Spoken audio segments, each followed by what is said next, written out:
Greetings and welcome to another edition of The Great Goddess. Praise be to Goddess. Praise be to Goddess. Well, here it is, another Wednesday, and today we have for you men and women are equals. What do we mean when we say men and women are equals? It means that they're equal in Goddess's sight, and that she always treats men and women as equals. They have an equal footing from the time that they're born until the time they die. They're considered equals. And a woman is always a man's equal. And Goddess loves all of her children equally. She loves her male children and her female children equally. She doesn't have a preference. And this is very important because a man might feel bad about Goddess and think that because she's a goddess that she's going to favor women, or she's going to favor her female children. And that's just not the case. Goddess loves male and female equally. And she even loves her transgender children and her gender queer children, who are a mixture of genders or no gender at all. She loves them all. And so Goddess loves her children equally. Now, what does it mean to be an equal?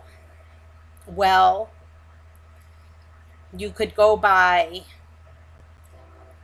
something, I don't know, like sin, where you say that men and women have sinned equally, and so none of them can say that they're better than, like, a woman can't say she's better than a man, and a man can't say he's better than a woman, or that women are guiltier, or that more women go to hell like the Muslims believe.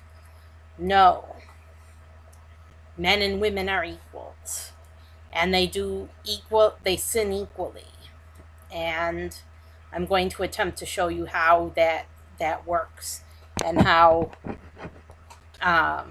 men and women have sinned equally, and how Goddess considers them equals. Well, there's men and women who do wonderful things, who do very good things in this world, and who accomplish a great deal of good. And there's an equal number of men and women who do that, who do wonderful things, who do good things, and are good people, and do good deeds. So there's an equal number that do good deeds, and then there's an equal number that do bad deeds. And men's bad deeds do tend to be more violent than women's bad deeds. And that is in the nature of men, that they are more violent than women. They don't have to be violent, but they are violent. So the men have done more violent deeds than women. And as an example, there's war.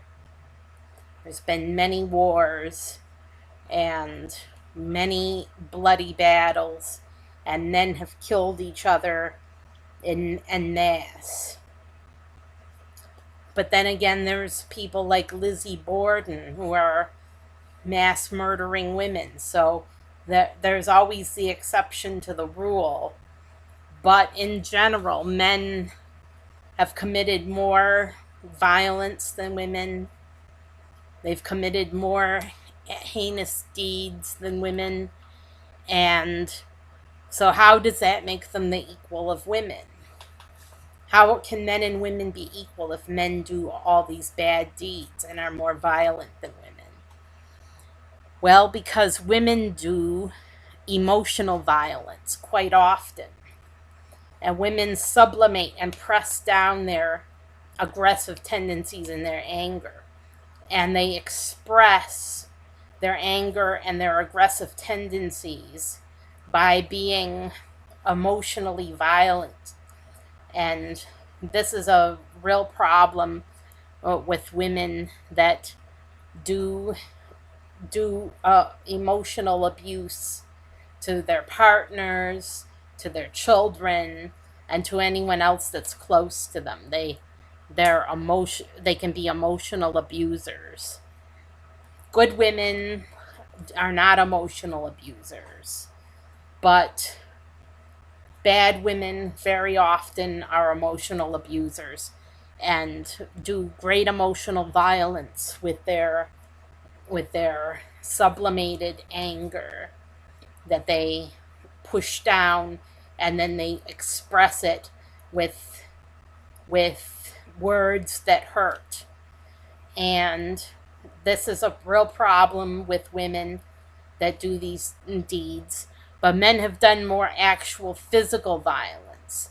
Men do more physical violence than women. And so men and women are equal in violence, but the men do more physical violence and the women do less physical violence. So the men do deeds that can send them to hell, and women could go to another life on earth, I suppose, for their emotional violence and their emotional abuse that they commit against both men and women.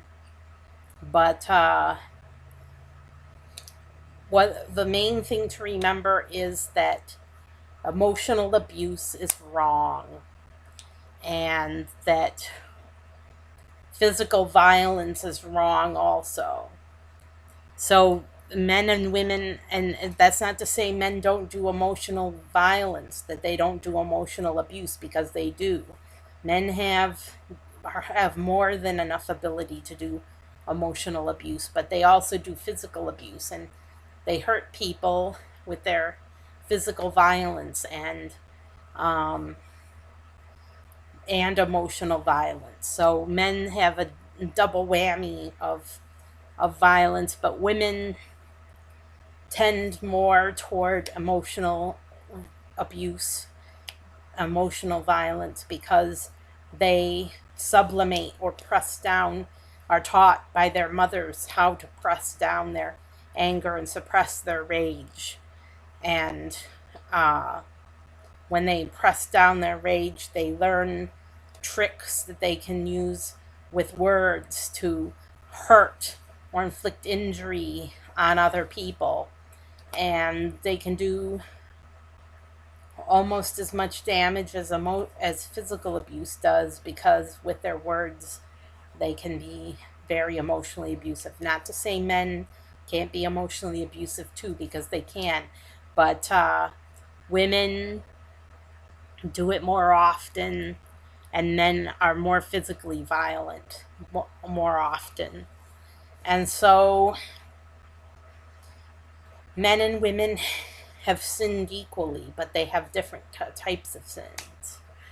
And Goddess does not approve of any emotional, physical, or sexual abuse. Men also do a great deal of sexual abuse.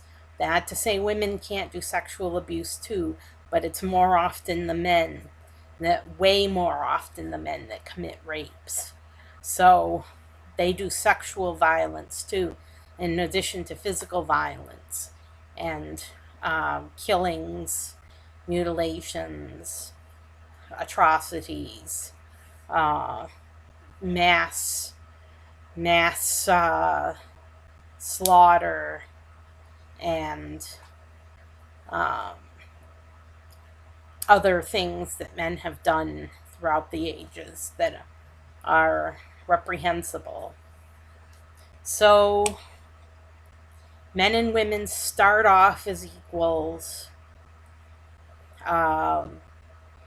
Men can go to hell for their physical violence if they're physically violent. If a man is a saint, if he's a pillar of moral behavior, obviously he's not going to go to hell for that. But if a man commits a great deal of physical violence, sexual violence, emotional violence, hell is a likely destination. And the same goes for women that commit emotional abuse and